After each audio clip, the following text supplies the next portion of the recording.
She was a mother running on 3 hours of sleep, holding together a life her ex tore apart. He was a corporate executioner who bought failing companies just to gut them. When he walked into her office, she didn't bat an eye. She just told him to wait his turn. The alarm clock did not chime. It buzzed, a flat, mechanical drone at 4:30 in the morning that felt less like a wake-up call and more like an eviction notice from sleep.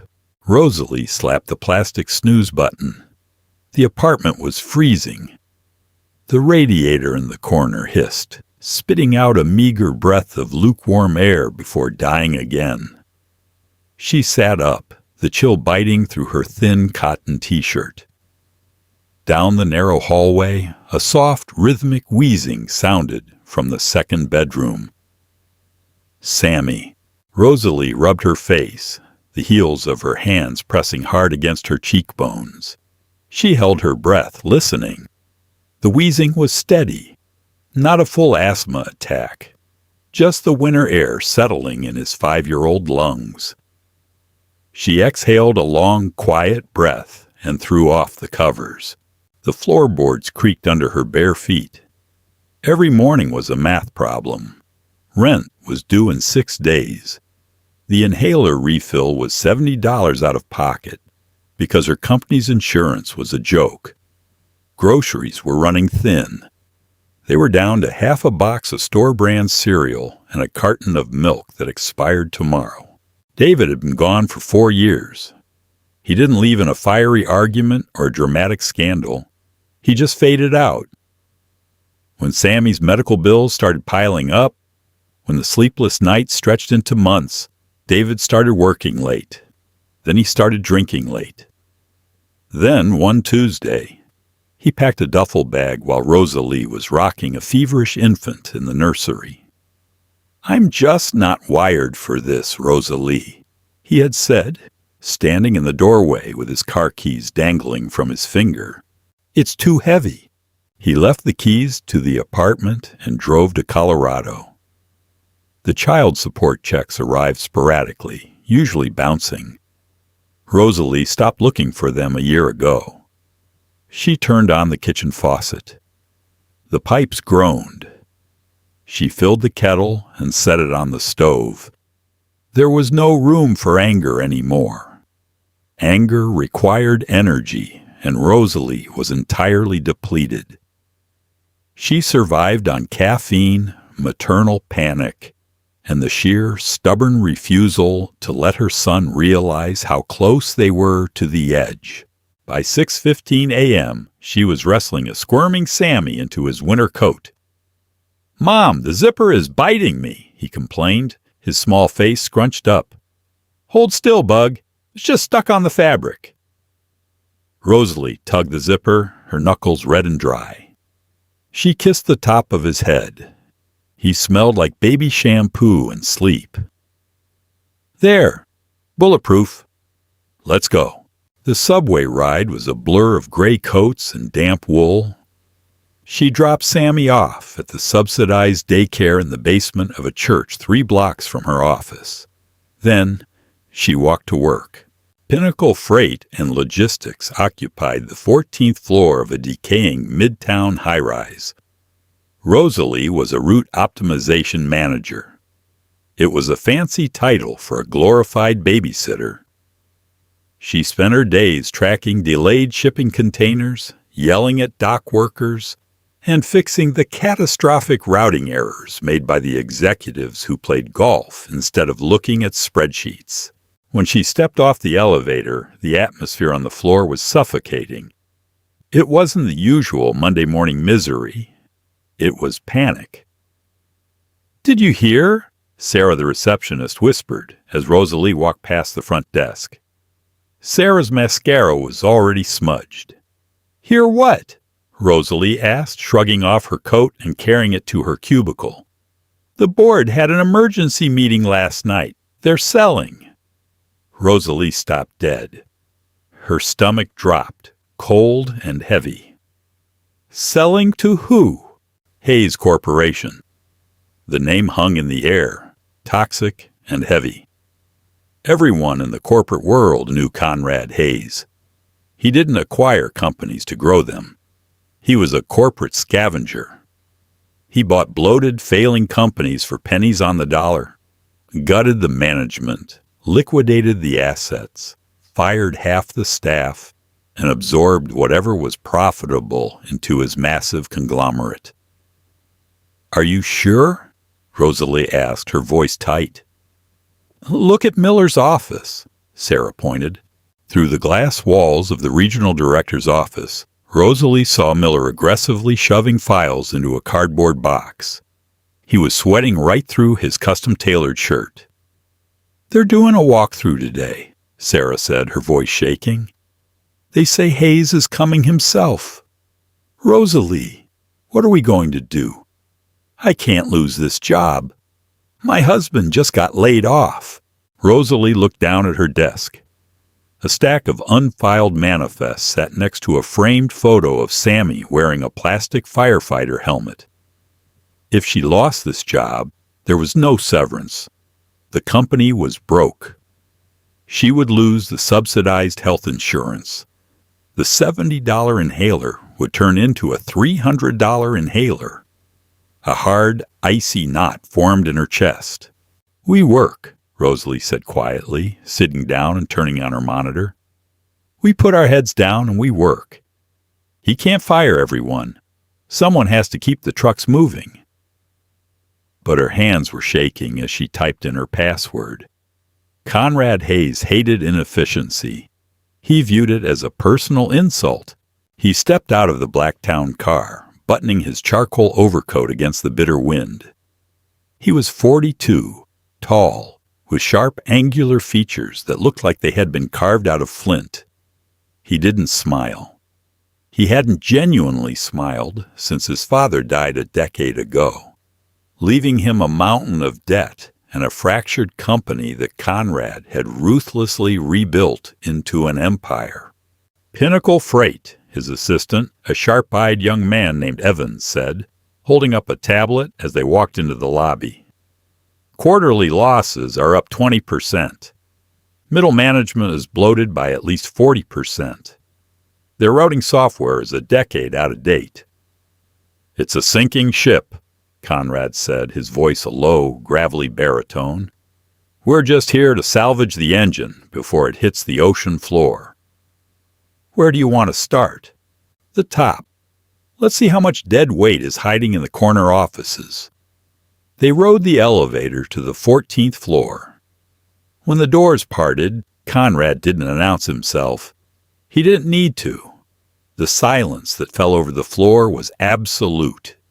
Telephones stopped ringing. Keyboards stopped clacking. The air conditioning seemed to hold its breath. Conrad walked down the main aisle, his dark eyes scanning the cubicles. He smelled fear. It was a familiar scent. Sweaty palms, stale coffee, and the desperate pretense of looking busy. Miller, the regional director, practically tripped over his own feet rushing out of his office. "Mr. Hayes, we weren't expecting you until noon. I'm Richard Miller. I have the quarterly reports." "I've read the reports, Richard," Conrad interrupted, not breaking his stride. "They're a work of fiction. If your logistics network was as creative as your accounting, you wouldn't be bankrupt." Miller flushed a deep, mottled red. Well, the market conditions." "Save it," Conrad snapped. "Show me the routing floor." For the next 2 hours, Conrad methodically tore the company apart. He asked rapid-fire questions that the executives couldn't answer.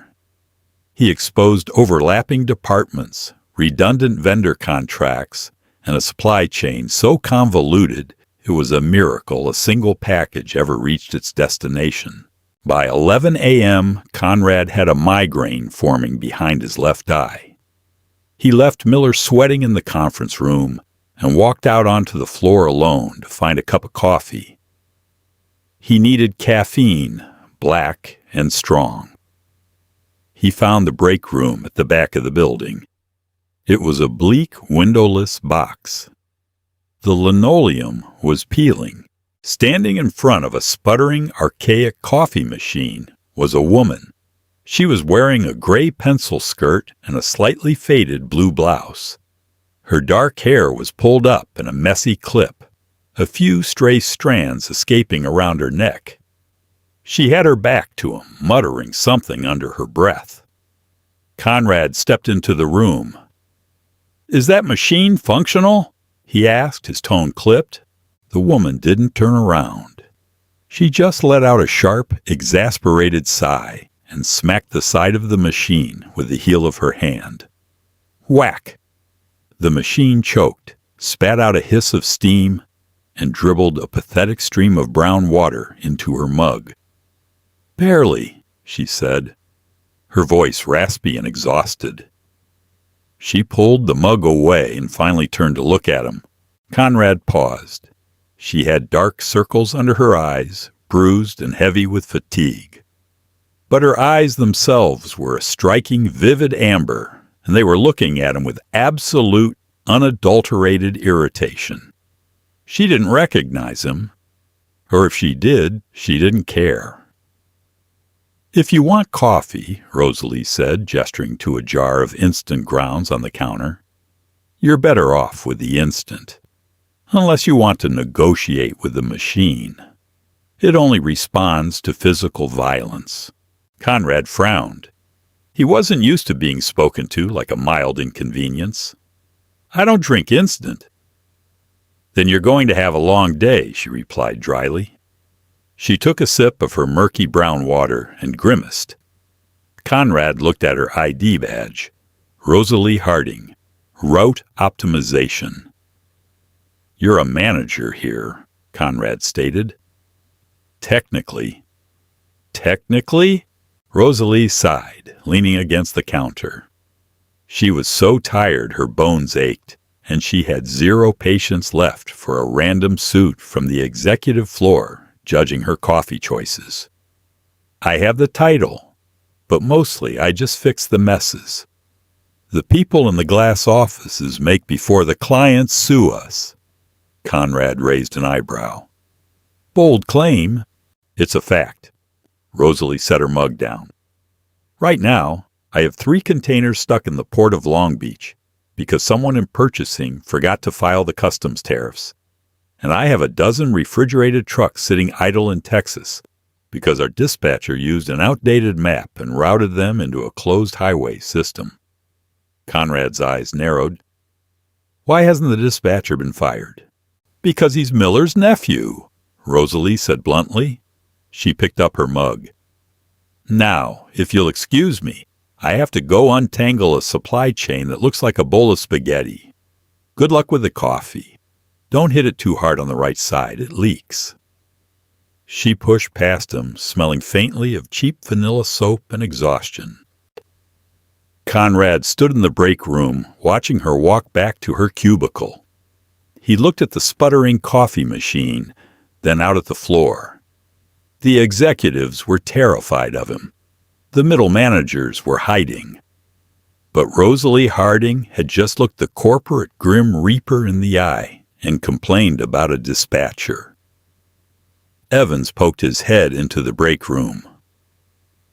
"Mr. Hayes, Miller is asking if you want to address the staff." "Yes," Conrad said slowly. He turned away from the coffee machine. "Tell them to gather in the center aisle. I want everyone out of their chairs." 5 minutes later, the entire floor was assembled. Over 100 employees stood in nervous silence. Rosalie stood near the back, arms crossed over her chest, her jaw tight. She watched the tall man from the break room walk to the front of the room. "Wait," she thought, her stomach doing a sudden violent flip. "That's—" "My name is Conrad Hayes," the man said, his voice carrying easily across the large room.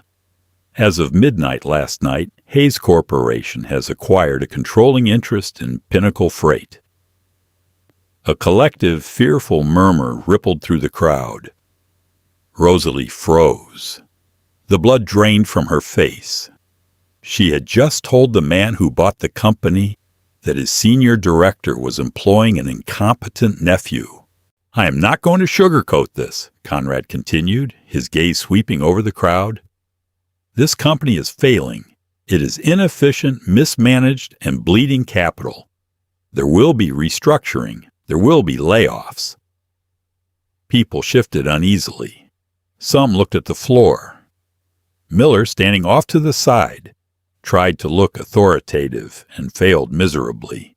"However," Conrad said, his voice lowering a fraction, demanding absolute attention, "I do not blindly fire people who do the actual work.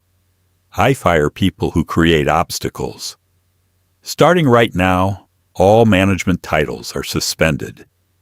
I don't care what your business card says. You will be evaluated on your immediate utility to this company's survival." Conrad's eyes drifted to the back of the room. They locked directly onto Rosalie. "Mr. Miller," Conrad said without breaking eye contact with her. "Yes, Mr. Hayes," Miller piped up, eager to please. "Pack your desk. You're terminated." A gasp echoed through the room. Miller's jaw dropped. "What? But I've been the director for 6 years. And your nephew is a liability who routed a dozen trucks into a closed highway," Conrad said coldly. "He's fired, too." Conrad finally looked away from Rosalie and faced the rest of the stunned employees. "I need someone who knows exactly where this company is broken," Conrad said. He pointed directly at the back row. "Rosalie Harding." The crowd parted instantly, leaving Rosalie standing exposed, her heart hammering against her ribs. "You have 5 minutes to gather your current manifests," Conrad commanded, his tone leaving absolutely zero room for negotiation. "Bring them to my temporary office. You're running the routing floor now." Rosalie stood paralyzed for a second. The cynical, exhausted mother in her wanted to laugh at the absurdity of it. The desperate survivor in her realized she had just been thrown a lifeline wrapped in barbed wire. She didn't smile. She didn't thank him. She gave a single, tight nod. 5 minutes, she said. Conrad's lip twitched, the ghost of an approving smirk. He turned on his heel and walked toward the corner office. The takeover had begun. Rosalie dropped an armful of routing binders onto the mahogany desk in the corner office. They hit the wood with a heavy, dusty thud. Conrad Hayes didn't flinch. He was standing by the floor-to-ceiling window, staring down at the gray slush of the city streets, a phone pressed to his ear. He spoke in low, clipped syllables, dismantling someone's career on the other end of the line. He hung up, slid the phone into his pocket, and turned to the desk. "Route 44, Conrad said, bypassing any greeting. "It's bleeding diesel and overtime. Why?" Rosalie didn't need to open a binder. She knew the routes like the back of her cracked, dry hands. "Because we pay union drivers to sit idle at a way station near Albany that the state closed 3 years ago." Conrad's jaw ticked. "And why are we routing them through a closed checkpoint?" "Because," Rosalie said, pulling a dry erase marker from her pocket and walking over to the glass wall to draw a crude map. "The old route goes directly past a golf resort. Miller liked to comp his weekends there and hide it in the regional fuel budget. I submitted a reroute plan 22 months ago. HR buried it." Conrad stared at her diagram. He didn't express surprise. He expected corporate parasitism. What he didn't expect was the cold, flat efficiency of the woman delivering the diagnosis. "Implement the reroute immediately," Conrad ordered. "And pull every manifest signed by Miller in the last 5 years. I want to know exactly how much he stole before I unleash the legal team." "Fine," Rosalie said. She capped the marker. "But I need IT to unlock my administrative access. and I need a new dispatcher by tomorrow morning, or the Midwest corridor is going to bottleneck by Thursday. Evans will give you the access codes. Handle the dispatcher yourself. Hire from within. Promote whoever actually does the work. Conrad sat down behind the desk, opening his laptop. We have a comprehensive audit at 8 tonight. Have the updated projections ready.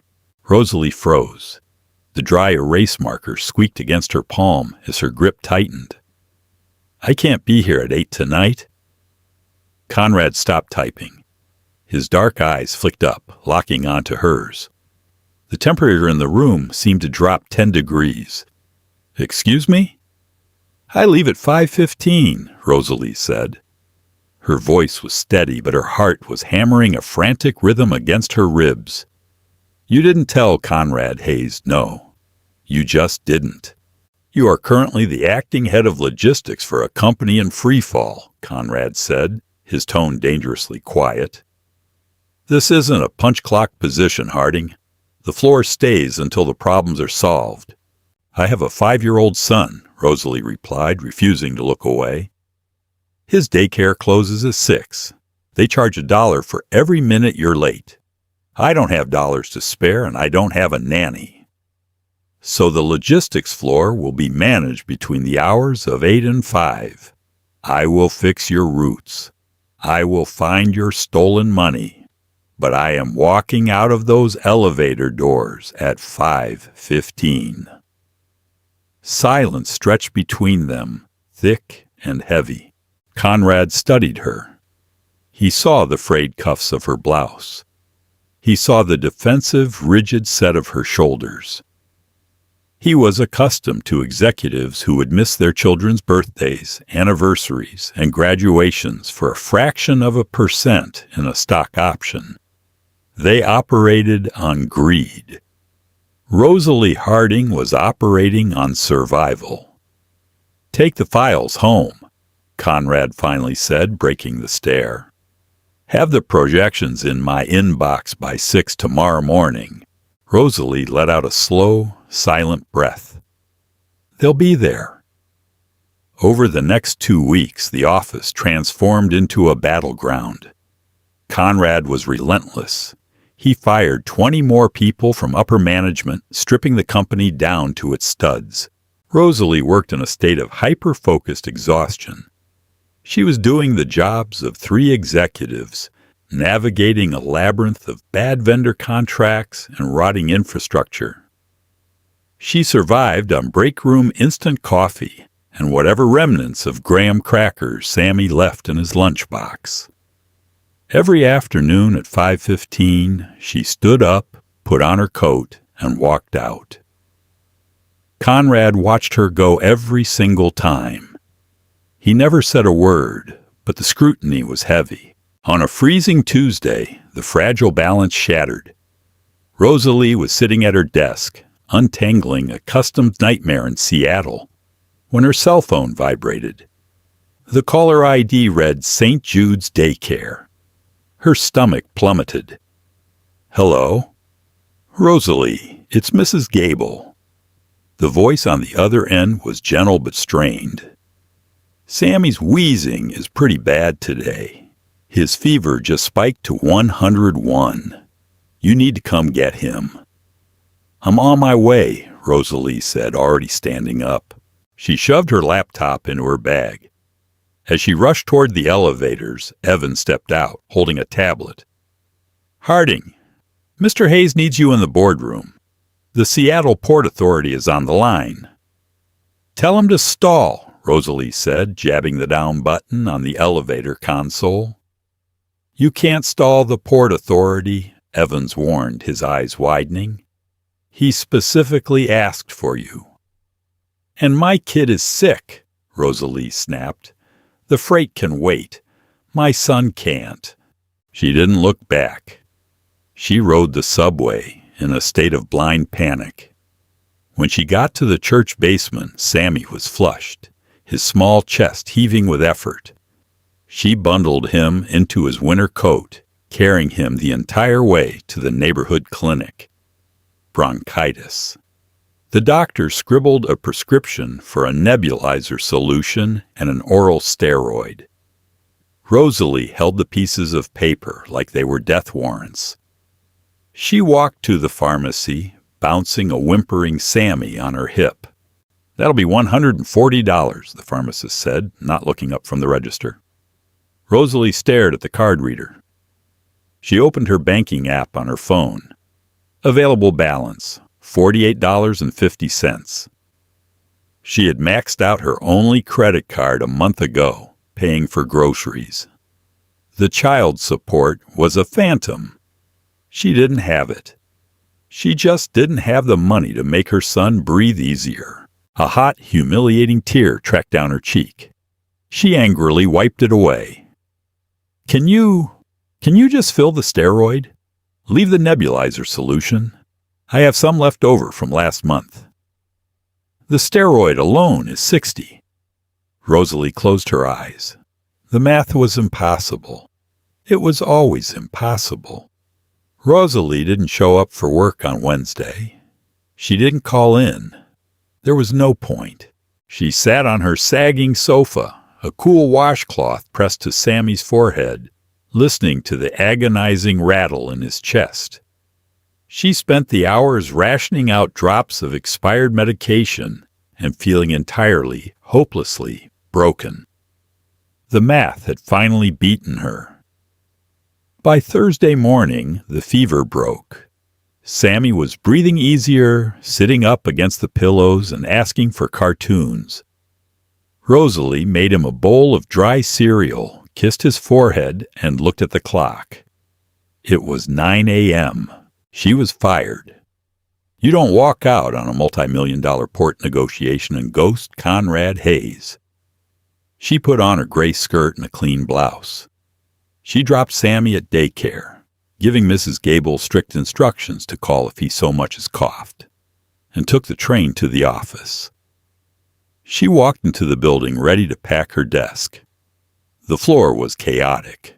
People were practically running between cubicles. Rosalie walked toward her desk. Evans intercepted her, his face pale. "Where have you been? It's a bloodbath in there." "I know," Rosalie said numbly. She grabbed an empty cardboard box from the supply closet. "Is he in his office?"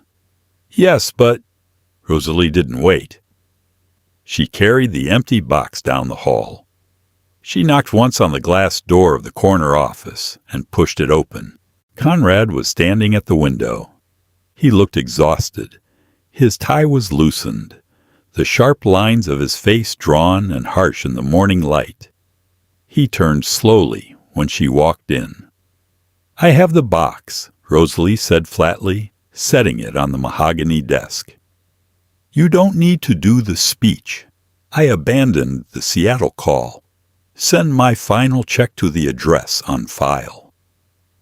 Conrad looked at the cardboard box. Then he looked at her. "Your son," he said, his voice a low rumble. "Is he hospitalized?" Rosalie blinked, taken aback. "No, just a bad respiratory infection." "I had Evans pull your personnel file yesterday," Conrad said, walking slowly back to the desk. "I wanted to know why my best logistics manager vanished without a word. Do you know what I found?" Rosalie stiffened. "I don't care." "You should." Conrad picked up a thick manila folder and tossed it onto the desk. It landed with a heavy slap. "I found a healthcare policy that borders on criminal. Exorbitant premiums, astronomical deductibles, and dependent coverage that is virtually non-existent. Pinnacle Freight has been overcharging its employees for health insurance for 4 years, skimming the surplus from your paychecks into a ghost account managed by the former board." Rosalie stared at him. The word struggled to take root in her exhausted brain. "What? They were stealing from you, Rosalie. They were bleeding everyone on this floor dry." Conrad leaned forward, planting his hands flat on the desk. "You didn't vanish because you're irresponsible. You vanished because you couldn't afford a doctor. The rage that flared inside Rosalie was blinding. It was a hot white fire that burned away the exhaustion. She thought of the $48 in her bank account. She thought of Sammy wheezing in the dark. She grabbed the edge of the desk, her knuckles turning bone white. "Did you fire the broker?" she asked, her voice shaking with quiet, lethal fury. "I turned the files over to the district attorney," Conrad said. "But that doesn't fix the immediate problem." He opened his top drawer. He pulled out a small plastic card and slid it across the mahogany wood. Rosalie looked down. It was a premium health insurance card, the blue chip kind. Printed on the front was Hayes Corporation Group policy. Beneath that, member, Rosalie Harding. Dependent, Samuel Harding. Effective at midnight, every remaining employee at this branch was absorbed into the Hayes corporate infrastructure, Conrad said. His tone was strictly business, devoid of pity. Your deductibles are zero. Your copays are zero. Your son's asthma medications are fully covered. Rosalie stared at the plastic. It weighed as much as the world. It was sleep. It was breathing room. It was survival. She tried to speak, but her throat clamped shut. The tough, cynical armor she wore every single day suddenly cracked right down the middle. She pressed her hand over her mouth, looking down at the desk, as a single, ragged sob tore its way out of her chest. Conrad didn't offer a tissue. He didn't offer an awkward pat on the back. He respected her too much for that. He simply walked to the office door, closed it, and lowered the blinds, giving her the privacy she desperately needed to fall apart for exactly 2 minutes. When Rosalie finally lifted her head, she wiped her eyes viciously with the back of her hand. "I'm sorry." "Don't apologize for being human," Conrad said quietly. He walked back to his chair and sat down. "Besides, I didn't do it out of charity. I did it because I have 34 shipping containers stuck in a holding pattern in the Pacific Northwest. And you are the only person in this godforsaken building who knows how to read the dock schedules." Rosalie let out a wet, genuine laugh. It felt strange in her chest. "I need you focused, Harding," Conrad said, leaning back in his leather chair. The ghost of a smirk touched the corner of his mouth. "And you can't focus if you're worried about your kid. So the kid is covered. Now, about Seattle." Rosalie picked up the insurance card. She slid it safely into her pocket, resting her hand over it for just a second. Then, she reached for the nearest routing binder. "Seattle is a mess," Rosalie said, her voice steady, clear, and sharp. "But if we reroute the overflow to Portland and leverage the rail contracts we absorbed, we can bypass the Port Authority entirely." Conrad steepled his fingers, watching her with a profound, quiet intensity. He had bought a dying company expecting to sell it for parts. Instead, he had found the sharpest, most relentless engine he had ever seen. "Show me," he said. Rosalie grabbed her dry erase marker. The corporate Grim Reaper and the exhausted single mother. They were a collision of two entirely different worlds. But as Rosalie began drawing the new supply lines on the glass, they found the one thing they both understood perfectly. Momentum. Sometimes the most ruthless business decisions are the ones that actually save lives. Conrad didn't just buy a company. He accidentally bought into a family. And Rosalie finally found someone who valued her fight. What did you think of Conrad's move? Drop your thoughts in the comments below. If you love this story of grit, survival, and unexpected respect, Smash that like button, share it with your friends, and don't forget to subscribe for more grounded, emotional audio dramas.